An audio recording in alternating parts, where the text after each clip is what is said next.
Happy Friday, everybody. Today is Friday, June 25th, and in case if you've missed me before, my name is Stuart Huggins, and I am the student minister here at the Wesley Center in Chattanooga, and I also serve as the youth minister at St. John United Methodist Church, also in Chattanooga. And I jump over here on Fridays and bring you guys the DBR for the day, and our DBRs for today are Psalm 130, 1 Samuel 20, 1 through 25, and 2 Corinthians 8 through 1 through 7. I almost said 81, 1 through 7. And I'm going to be doing 2 Corinthians 8, 1 through 7 today. So let's jump into it.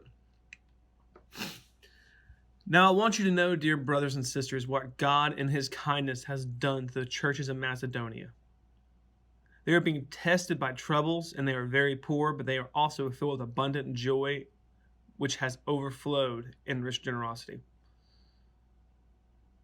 For I can testify that they gave not only what they could afford, but far more.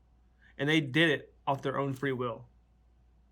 They begged us again and again for the privilege of sharing in the gift for the believers in Jerusalem. They even did more than we had hoped.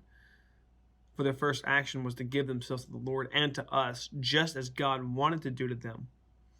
So we urged Titus, who encouraged your giving in the first place, to return to you and encourage you to finish this ministry of giving. Since you excel in so many ways, in your faith, your gifted speakers, your knowledge, your enthusiasm, and your love from us, I want you to excel also in this generous act of giving.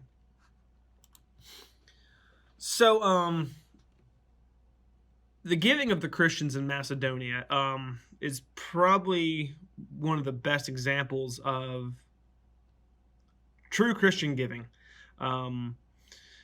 They were suffering from persecution and poverty, but they still gave generously, and not only were they able to give far more than they thought they'd be able to, they did it without having Paul kind of push them and urge them on that. Like he said in verses 1 through 3, I think it was in verse 3, he said they did so willingly. They did so.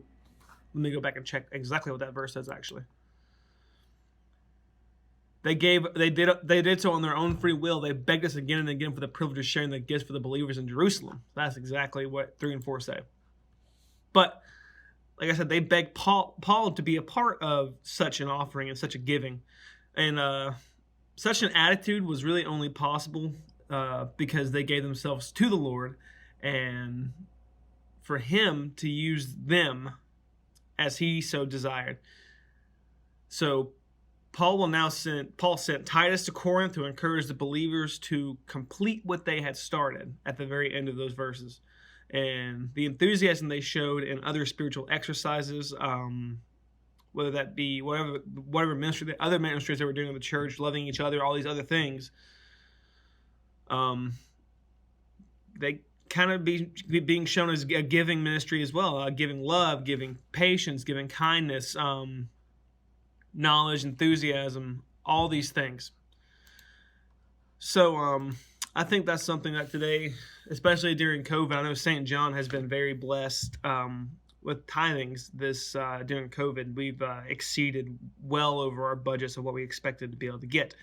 So I think this is a good thing for people to come back to when it comes to tithing and giving to the church, because sometimes it can be a very difficult thing.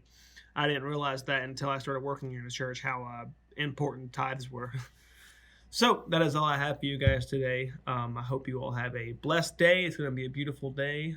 I am about to mow my yard, so I'm going to really be utilizing my time well today. So have a great weekend, and I'll see you guys next Friday. Peace.